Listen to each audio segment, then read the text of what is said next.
শহর থেকে শহরতলি, গঞ্জ থেকে গ্রাম, আর দিকে দিকে একই কথা। ফ্রেন্ডসের সাথে জলসাতে এই অনুষ্ঠান। নমস্কার দর্শক বন্ধুরা, আপনারা দেখছেন ফ্রেন্ডস টিভি নিবেদিত আপনাদের অতি প্রিয় অনুষ্ঠান ফ্রেন্ডসের সাথে জলসাতে। আর এই অনুষ্ঠানে আজকে অতিথির আসন অলঙ্কিত করে রয়েছেন একজন বিশিষ্ট বাচিক শিল্পী ঐন্দ্রিলা চ্যাটার্জি। ওনাকে স্বাগত জানাই। নমস্কার দর্শক বন্ধুরা, প্রথমেই জানতে চাইব কেমন আছো? ফ্রেন্ডস টিভির সকল দর্শককে আমার তরফ থেকে আন্তরিক প্রীতি ও শুভেচ্ছা। আমরা কিছুদিন আগেই নববর্ষ পেরিয়ে এসেছি, তাই একটু আতঙ্কের মধ্যে তো রয়েছি, কারণ আপনারা সকলেই জানেন কাশ্মীরের এই ঘটনাটা। তবুও ভালো থাকার চেষ্টা করছি শামসেদদা, এবং সেটাই আমি সকলকে বলবো যে যাই হোক না কেন নিজের ভালোটা নিজেকেই রাখতে হবে। অবশ্যই, সমস্ত কিছুর মধ্য দিয়ে কি নিজেকে ভালো রাখাটা খুব দরকার। একদম। আর যারা বিশেষ করে সাংস্কৃতিক চর্চার মধ্যে রয়েছে তাদের ভালো থাকতেই হবে। একদম একদম। আজকে তোমার ভালো থাকলেই আমরা কিন্তু অন্য মানুষকেও ভালোবাসাটা ভালো লাগাটা তুলে দিতে পারবো। একদম অবশ্যই। আজকে তোমার প্রথম কি নিবেদন, কি শোনাচ্ছ আমাদের প্রিয় দর্শক বন্ধুদেরকে? অবশ্যই 25শে বৈশাখ আমাদের প্রাণের ঠাকুর, মনের ঠাকুর রবি ঠাকুরের জন্মদিন। তাই আজকে পুরো আমি যা সাজিয়েছি পুরোটাই অবশ্যই রবি ঠাকুরকে নিয়ে, এবং তার সাথে সাথে আমি একটি কবিতা কোলাজ শোনাবো এর মধ্যে। তার সাথে সাথে আর্য তীর্থের একটি কবিতার কিছুটা অংশ শোনাবো। তাই আর এই কবিতা আমি নাম দিয়েছি আছেন যখন রবীন্দ্রনাথ। তো তুমি যদি বলো তাহলে এই কবিতা কোলাজ আমি শুরু করতে পারি। বেশ, অবশ্যই শুনবো। তাহলে আজকের অনুষ্ঠানে আমরা নাম দিতে পারি স্মরণে বরণে রবীন্দ্রনাথ। একদম শুরু করি আজকে তোমার প্রথম নিবেদন। শামসেদদা, তোমাকে বলছিলাম যে আমরা 25শে বৈশাখ আসে এবং প্রত্যেক বছরই এই সময়টায় আমরা কিন্তু আমাদের প্রাণের ঠাকুরের কবিতা, গান এই সমস্ত কিছু নিয়ে মেতে উঠি। কিন্তু জানো তো, ভীষণ ভয় লাগে যে কোথাও গিয়ে এই কবিতা, গান এই সকলে মেতে উঠতে উঠতে আমরা কোথাও রবীন্দ্রনাথ ঠাকুরকে ভুলে যাচ্ছি না তো? আমরা তারই পূজার ছলে তাকে স্মরণ করতে গিয়ে তাকে কোথাও হারিয়ে ফেলছি না তো? এটাই ভীষণ একটা ভয় লাগে, এবং এইটাই মনে হয় আমার যে তিনি কিন্তু আমাদের বারবারই সতর্ক করেছেন বিভিন্নভাবে, তার নাটকে, তার গানে, তার প্রবন্ধে, তার গল্পে, তার কবিতায়। এবং তিনি বলেছেন, ধর্মের বেশে মোহ যারে এসে ধরে, অন্ধ সেজন মারে আর শুধু মরে। বিধর্ম বলি মারে পর ধর্মেরে, নিজ ধর্মের অপমান করি ফেরে। পিতার নামেতে হানে তার সন্তানে, আচার লইয়া বিচার নাইকো জানে। পূজাগৃহে তোলে রক্ত মাখানো ধ্বজা, দেবতার নামে এই যে শয়তান ভজা। এবং তার মধ্যেই আমরা বলবো যে আমরা কিন্তু সত্যি কথাই আমরা নিজেই এই রক্ত মাখানো ছুরি হাতে তুলে নিয়েছি, এবং নিজের ভাইয়ের রক্তে স্নান করেই কিন্তু আমরা চেয়েছি শুদ্ধ হতে। তাই রবি ঠাকুর আমাদেরকে বারবার সতর্ক করার চেষ্টা করা সত্ত্বেও কিন্তু আমরা সেই সতর্ক বার্তা শুনিনি বা মানিনি। সকাতরে ওই কাঁদিছে সকলে, শোনো শোনো পিতা, কহ কানে কানে, শোনাও প্রাণে প্রাণে, মঙ্গল বারতা। এবং জানো তো, এই প্রসঙ্গে ভীষণ বলতে ইচ্ছে করছে শামসেদদা, যে রাজারা যাদের হাতে রয়েছে রাজ্য শাসনের ভার, প্রজাদের সুখ শান্তির ভার, তারাও কিন্তু এই ধর্ম মোহের এক বিকারগ্রস্ত অবস্থার মধ্যে নিজেদেরকে জড়িয়ে ফেলেছেন শুধুমাত্র জানো তো সিংহাসনের লোভে, এবং তারা কিন্তু সত্যি কথা এই অবস্থা থেকে বেরিয়ে আসতে পারছেন না। এবং আমরা কিন্তু অজাতশত্রুর মধ্যেও এই নিষ্ঠুর অবস্থা, এবং তার মধ্যেও কিন্তু এই নিষ্ঠুর আচরণ আমরা পাই। এবং সেই প্রসঙ্গেই একটি কবিতা। অজাতশত্রু রাজা হলো যবে, পিতার আসনে আসি, পিতার ধর্ম শোনিতের স্রোতে, মুছিয়া ফেলিল রাজপুরী হতে, সপিল যজ্ঞ অনল আলোতে, বৌদ্ধ শাস্ত্র রাশি। কহিল ডাকিয়া অজাতশত্রু, রাজপুর নারী সবে, বেদ ব্রাহ্মণ রাজা ছাড়া আর কিছু নাই ভবে পূজা করিবার। এই কটি কথা যেন মনে সার, ভুলিলে বিপদ হবে। কিন্তু যথারীতি আমরা সকলেই জানি যে এই সমস্ত কিছুর বিরুদ্ধে কথা বলার মতো মানুষ রয়েছে, প্রতিবাদ করার মতো মানুষ রয়েছে, এবং যতই দুর্গম হোক সেই পথ, ততই নিষ্ঠুর কঠিন হোক সেই পথ, তবুও কিন্তু আমরা এই প্রতিবাদ খুঁজে পাই। এবং যদি কেউ সাথে না থাকে তবে একাই কিন্তু সেই প্রতিবাদ করা যায়। এবং সেই প্রতিবাদ কিন্তু আমরা দাসী শ্রীমতী তার প্রতিবাদের কণ্ঠস্বর আমরা পাই। এবং বুঝতেই পারছেন আমরা সকলে আমি কোন কবিতাটির কথা বলছি। হ্যাঁ, ঠিকই ধরেছেন। এই মুহূর্তে যে কবিতাটি শোনাবো আপনাদের সকলকে, কবিতা পূজারিণী। সেদিন শারদ দিবা অবসান, শ্রীমতী নামে সে দাসী, পুণ্য শীতল সলিলে নাহিয়া, পুষ্প প্রদীপ থালায় বাহিয়া, রাজমহিষীর চরণে চাহিয়া নীরবে দাঁড়ালো আসি। শিহরি সভায় মহিষী কহিলা, এ কথা নাহি কি মনে? অজাত শত্রু করেছে রটনা, স্তূপে যে করিবে অর্ঘ্য রচনা, শূলের উপরে মরিবে সে জনা, অথবা নির্বাসনে। সেতা হতে ফিরি গেল চলি ধীরে, বধূ অমিতার ঘরে।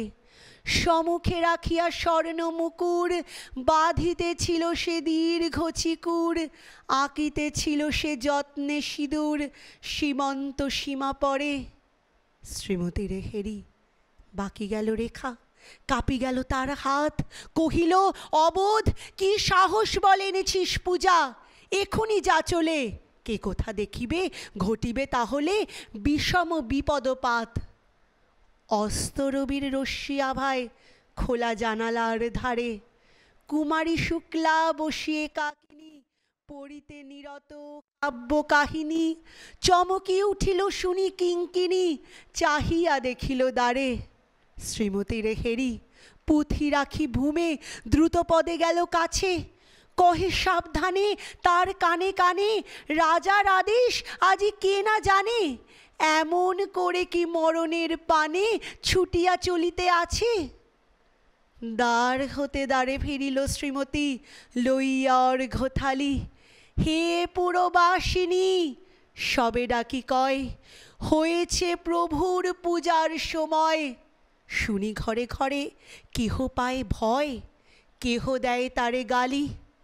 দিবসের শেষ আলোক মিলালো নগর সৌধ পরে, পথ জনহীন আধারে বিলীন, কলকোলাহল হয়ে এলো ক্ষীণ। আরতি ঘণ্টা ধ্বনিল প্রাচীন রাজদেবালয়ে ঘরে, শারদ নিশির স্বচ্ছ তিমিরে তারা অগণ্য জলে। সিংহ দুয়ারে বাজিল বিষান, বন্দিরা ধরে সন্ধ্যার তান, মন্ত্রণা সভা হলো সমাধান। দাড়ি ফুকারিয়া বলে, এমন সময়ে হেরিলা চমকি প্রাসাদে প্রহরী যত, রাজার বিজন কানন মাঝারে, স্তূপপদ মূলে গহন আধারে, জ্বলিতেছে কেন যেন সারে সারে প্রদীপ মালার মতো। মুক্ত কৃপণে পুররক্ষক তখনই ছুটিয়া আসি, শুধালো, কে তুই ওরে দুর্মতি, মরিবার তরে করিস আরতি। মধুর কণ্ঠে শুনিল, শ্রীমতী আমি বুদ্ধের দাসী।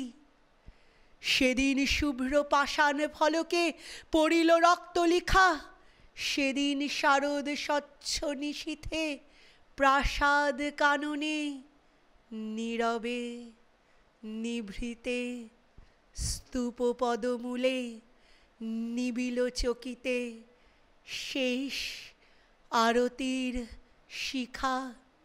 এবং সত্যি কথা শামশেদ দা, এটা বলতে বলতে ভীষণ মনে পড়ছিল যে দাসী শ্রীমতীর মৃত্যুকেও উনি কিন্তু জয় করেছেন, এবং যার মৃত্যু ভয়তেও কোনো ভয় নেই, তার কিসের ভয়। এবং এই প্রসঙ্গে আরও কিছুটা লাইন শোনাতে ভীষণ ইচ্ছে করছে। ধর্ম প্রবল রক্ত চোখে মানুষ মানুষ প্রাচীর বানায়, আলো এখন কমই ঢোকে, অর্ধমীরা অস্ত্র সানায়, দিনে দিনে বাড়ছে আধার, গন্ধ ছড়ায় আস্তাকুর, সঠিক পথে ফিরতে আবার দেখান আলো রবি ঠাকুর।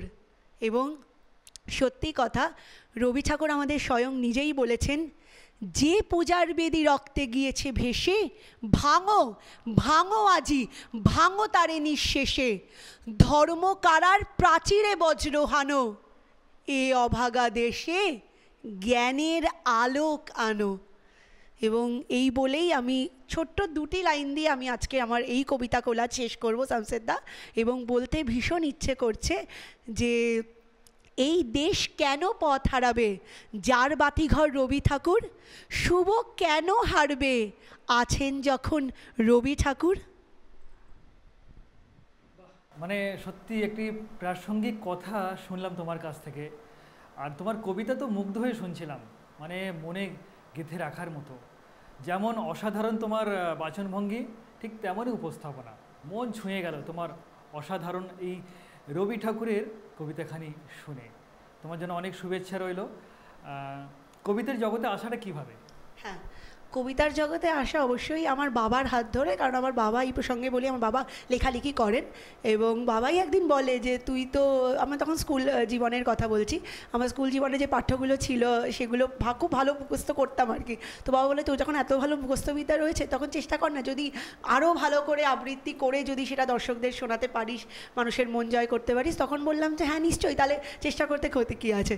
তখন বাবারই এক পরিচিত সুমিত্রা, আমি সব জায়গাতেই আমি আন্টির কথা বলি, আমি আন্টি বলে ডাকি বলে আন্টির কথা বলি, সুমিত্রা পালসেন, আমার বাপের বাড়ি চন্দননগর, ওখানেই সুমিত্রা পালসেন আমার প্রথম শিক্ষিকা, এবং সুমিত্রা আন্টির হাত ধরেই আমার এই কবিতা চর্চার শুরু। এবং উনিও যখন আমি প্রথম শুরু করি তখনও রবি ঠাকুরের একটি কবিতা আমার প্রথম পাঠ্য ছিল, যেটা দিয়ে আমি আমার কবিতা চর্চা শুরু করি। তারপর আস্তে আস্তে বিভিন্ন জায়গায় বিভিন্ন মঞ্চ, এবং পুরোটাই বলতে পারি আজকে যেইটুকু পারছি, যেইটুকু আপনাদের সামনে তুলে ধরার চেষ্টা করছি, পুরোটাই আমার বাবা এবং তারপর সুমিত্রা আন্টির জন্য। মানে বাবার কথা মতোই তুমি সেটাকে কাজে প্রদর্শন করেছো। একদমই একদমই। বাহ, খুব ভালো। পরবর্তী কি নিবেদন আমাদের প্রিয় দর্শক বন্ধুদের জন্য? হ্যাঁ, পরবর্তীতে আবারও রবি ঠাকুরের একটি কবিতা, যেটা বলছিলাম আমার প্রথম কবিতা চর্চা শুরু যে কবিতার হাত ধরে, সেই কবিতাটি শোনাতে ভীষণ ইচ্ছে করছে। কবিতার নাম প্রভাত উৎসব। বেশ, শুনি তাহলে আমরা সকলে। একদম। হৃদয়ে আজি মোর কেমনে গেল খুলি, জগৎ আসি সেথা করেছে কোলাকুলি, প্রভাত হলো যেই কি জানি হলো একি, আকাশ পানে চাই কি জানি কারে দেখি, পুরব মেঘমুখে পড়েছে রবি রেখা, অরুণ রথচূড়া আধিক যায় দেখা, তরুণ আলো দেখে পাখির কলরব, মধুর আহা কিবা মধুর মধু সব, আকাশ এসো এসো ডাকিছ বুঝি ভাই, গেছি তো তোরই বুকে আমি তো হেথা নাই, প্রভাত আলোর সাথে ছড়ায় প্রাণ মোর, আমার প্রাণ দিয়ে ভরিব প্রাণ তোর, ওঠো হে ওঠো রবি আমারে তুলে লও, অরুণ তরি তব পুরবে ছেড়ে দাও, আকাশ পারাবার বুঝি হে পার হবে, আমার এলাও তবে আমার এলাও তবে। অসংখ্য ধন্যবাদ। তোমার শুনে কবিতাখানি আমার হলো অন্তর্যামী। আহা আহা, অসাধারণ বললে। এত সুন্দর করে তুমি আমাদেরকে কবিতা শোনাচ্ছ, সত্যি মুগ্ধ হয়ে যাচ্ছি। কবিতার পাশাপাশি আর কি করতে পছন্দ করো? আমি টুকটাক সঞ্চালনাও করি শামশেরদা, আচ্ছা। ভীষণ ভালো লাগে। তার সাথে সাথে আমি স্পোকেন ইংলিশ শেখাই আর টিউশনও পড়াই, তো সব মিলিয়ে ভালোই চলছে। মানে এক কথায় বলা যায় ঐন্দ্রিলা খুব গুণী মানুষ, বহুগুণে সম্পন্ন একজন ব্যক্তি, যিনি খুব ভালো আবৃত্তি করেন এবং সঞ্চালনা করেন, আবার এদিকে উনি খুব ভালো স্পোকেন ইংলিশও পড়ান। সত্যি খুব গুণী বলা যায়। ধন্যবাদ। অবসর সময় কি করতে পছন্দ করো? অবসর সময় কবিতা নিয়েই চর্চা করি, কারণ খুব বেশি মানে আমি নিজে মনে করি যে ওই দেখে কবিতা বলাটা আমার ঠিক মানে আমার নিজের মানে একদম পছন্দ হয় না, কারণ ওই পাঠ করার মধ্যে আমি সেই আনন্দটা খুঁজে পাই না। আবৃত্তি করে যদি নিজের মনের ভাব প্রকাশই না করতে পারলাম তাহলে আর কি করলাম। সেই জন্য ওই কবিতা নিয়েই চর্চা করি এবং কবিতা মুখস্থ করা এবং সেটা বাচনভঙ্গির মাধ্যমে যাতে মানুষের সামনে আরও ভালো করে তুলে ধরতে পারি, সেটাই অবশ্যই প্রথমেই বাবাকে শোনাই যে বাবা তুমি বলো যে কেমন কেমন হয়েছে, তাহলে তুমি যদি সার্টিফিকেট দাও তাহলে নিশ্চয়ই দর্শকরাও ভালো লাগবে। আর এটা তো সত্যি এইভাবেই তোমার কাটে। মধ্যে সেই গুণটা আছে, তুমি এত সুন্দর করে উপস্থাপনা করো, এটা সত্যি মানে যারা দর্শক বন্ধুরা দেখছেন বা শুনছেন তারা সত্যি তোমার কবিতা শুনে আর তারাও আরও মুগ্ধ হয়ে উঠবে। আর ছোটবেলায় রবীন্দ্র জয়ন্তী কীভাবে পালন করতে? হ্যাঁ, ছোটোবেলায় রবীন্দ্র জয়ন্তী বলতে প্রথমেই তো স্কুলে অনুষ্ঠান থাকতো, তো স্কুলে গিয়েই অনুষ্ঠানের মাধ্যমে, এবং আমার মনে আছে রবীন্দ্র জয়ন্তীতে আমাদের হাফ ডে দিত আর কি। অন্যান্য বিভিন্ন উৎসবের মধ্যে রবীন্দ্র জয়ন্তীও একটি উৎসবের পরে, অবশ্যই। আকারেই পালন করা হয়, এবং সেই দিন আমাদের হাফ ডে থাকতো।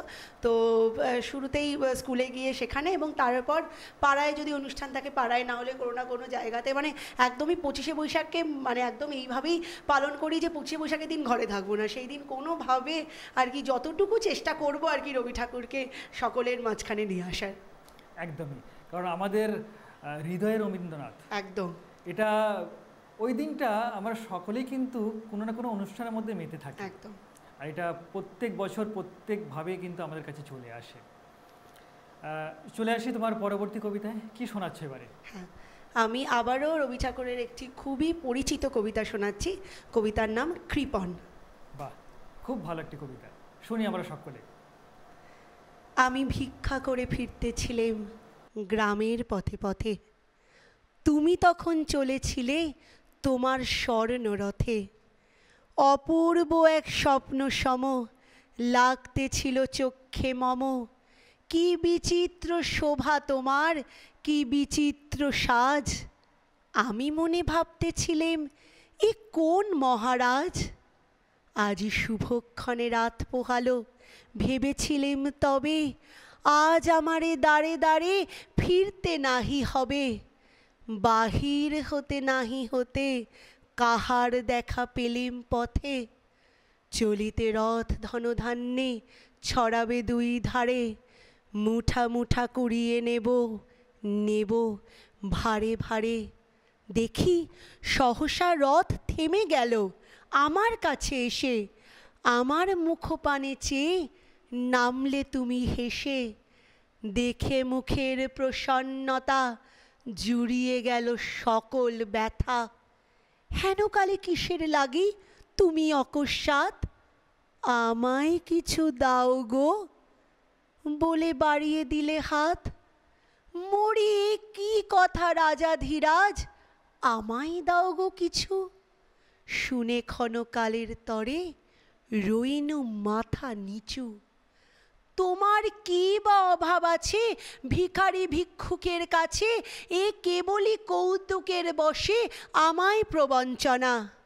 ঝুলি হতে দিলেম তুলে একটি ছোট্ট কণা। যবে পাত্রখানি ঘরে এনে উজাড় করি, এ কি ভিক্ষা মাঝে একটি ছোট সোনার কণা দেখি।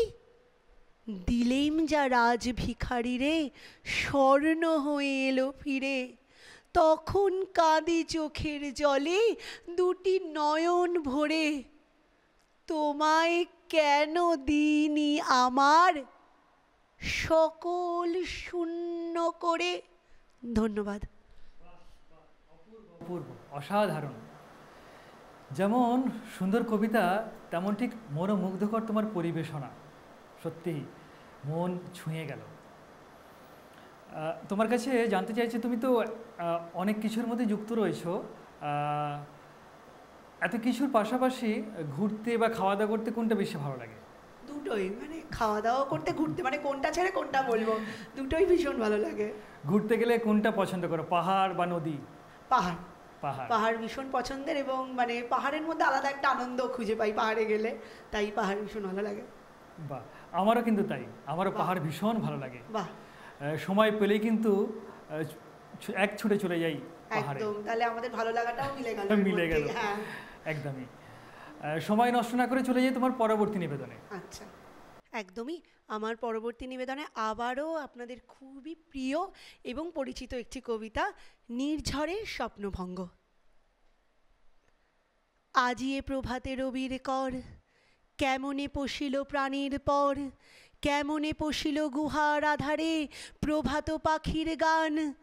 না জানি কেন রে এতদিন পরে জাগিয়া উঠিল প্রাণ। জাগিয়া উঠেছে প্রাণ, ওরে উথলি উঠেছে বাড়ি, ওরে প্রাণের বাসনা প্রাণের আবেগ রুধিয়া রাখিতে নারী। থর থর করে কাঁপিছে ভূধর, শিলা রাশি রাশি পড়িছে খসে, ফুলিয়া ফুলিয়া ফেনিল সলিল গরজি উঠিছে দারুণ রোষে। হেথায় হোথায় পাগলের প্রায়, ঘুরিয়া ঘুরিয়া মাতিয়া বেড়ায়, বাহিরিতে চায় দেখিতে না পায় কোথায় কারার দ্বার। কেন রে বিধাতা পাষাণ ঘেন, চারিদিকে তার বাঁধন কেন, ভাঙরে হৃদয়ে ভাঙরে বাঁধন, সাধরে আজিকে প্রাণের সাধন। লহরীর পরে লহরী তুলিয়া আঘাতের পরে আঘাত কর, মাতিয়া যখন উঠেছে পরাণ, কিসের আধার কিসের পাষাণ। উথলি যখন উঠেছে বাসনা, জগতে তখন কিসের ডর। আমি ঢালিব করুণা ধারা, আমি ভাঙিব পাষাণ কারা, আমি জগৎ প্লাবিয়া বেড়াবো গাহিয়া, আকুল পাগল পাড়া। কে সেলাইয়া ফুল কুড়াইয়া, রামধনু আঁকা পাখা উড়াইয়া, রবির কিরণে হাসি ছড়াইয়া দিবরে পরাণ ঢালি। শিখর হইতে শিখরে ছুটিব, ভূদর হইতে ভূদরে লুটিব, হেসে খল খল গিয়ে কল কল, তালে তালে দিব তালি। এত কথা আছে, এত গান আছে, এত প্রাণ আছে মোর, এত সুখ আছে, এত স্বাদ আছে, প্রাণ হয়ে আছে ভোর। কি জানি কি হলো আজি, জাগিয়া উঠিল প্রাণ, দূর হতে শুনি যেন মহাসাগরেরও গান। ওরে চারিদিকে মোর এ কি কারাগার ঘোর, ভাঙ ভাঙ ভাঙ কারা, আঘাতে আঘাত কর। ওরে আজ কি গান গেয়েছে পাখি, এসেছে রবির কর। অসংখ্য ধন্যবাদ। সত্যি আবার একটি অসাধারণ কবিতা শুনে নিলাম ঐন্দ্রিলা চ্যাটার্জির কাছ থেকে। রবি মাস মানে আমাদের বৈশাখ জুড়ে আমরা কবিগুরুকে স্মরণ করি কথায় কবিতায় গানে। তুমি তো মঞ্চে অনেক অনুষ্ঠান করো, তা কোনো কবিগুরুর অনুষ্ঠান করতে গিয়ে কোনো স্মরণীয় ঘটনা যদি আমাদের কাছে একটু শেয়ার করো। শুধু কবিগুরুর অনুষ্ঠান বলে নয় শামসেদা, মঞ্চে অনুষ্ঠান করার ভীষণ বড় প্রাপ্তি হচ্ছে মানে আমার ওই দর্শক যে কজন দেখলো মানে ওইটাই একটা আলাদাই, মানে যখন নামবো যদি মানে শুনে যদি বলে মানে আমি সবসময় চাইবো যে ভুল ত্রুটি যেটাই হোক না কেন সেটাই যেন মানে দর্শকদের কাছ থেকেই সেটা পাই, কারণ ভুলটাও আমার কাছে উপহার হিসেবে, যাতে আমি পরবর্তীতে আবার সেটাকে সংশোধন করে নতুন করে আবার দর্শকদের সামনে ফিরে আসতে পারি। তো সেই রকমই একটি অনুষ্ঠানে আমার মনে আছে, সেই অনুষ্ঠানটা অবশ্যই শুধু কবিতার অনুষ্ঠান ছিল না, একটি রান্নার অনুষ্ঠান ছিল, ভীষণ স্মরণীয় এই কারণে।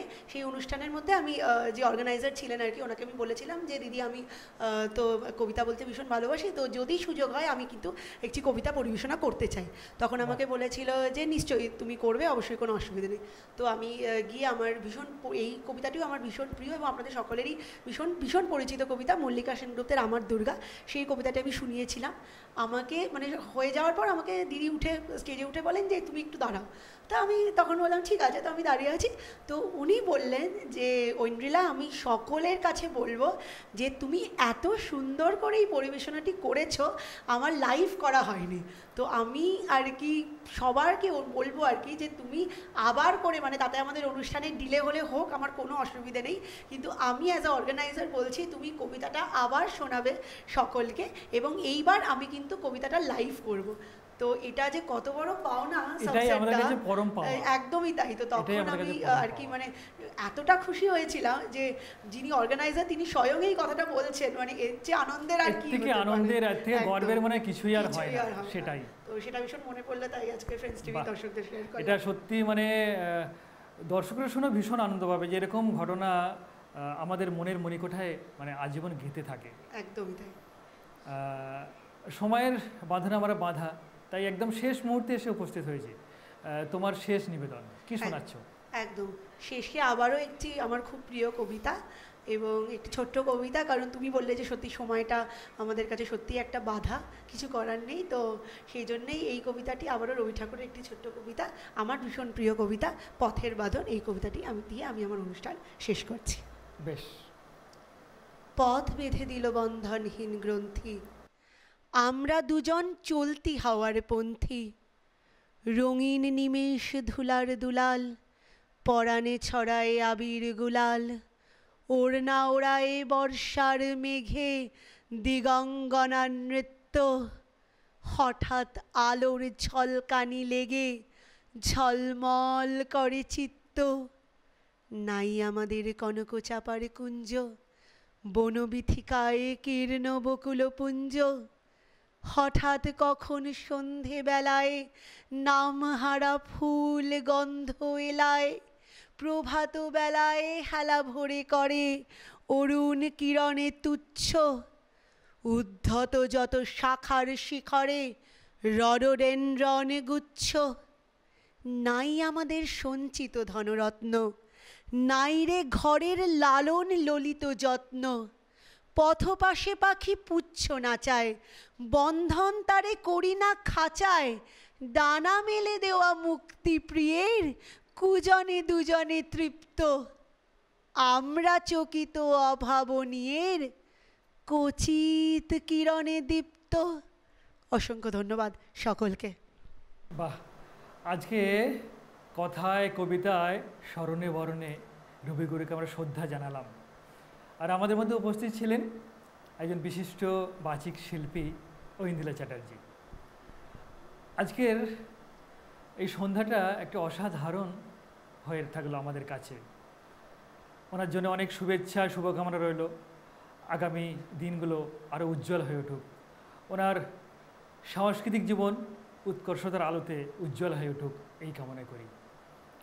আগামীকাল নতুন কোনো অতিথি বন্ধুকে সঙ্গে নিয়ে ফিরে আসব নতুন এক অনুষ্ঠানে।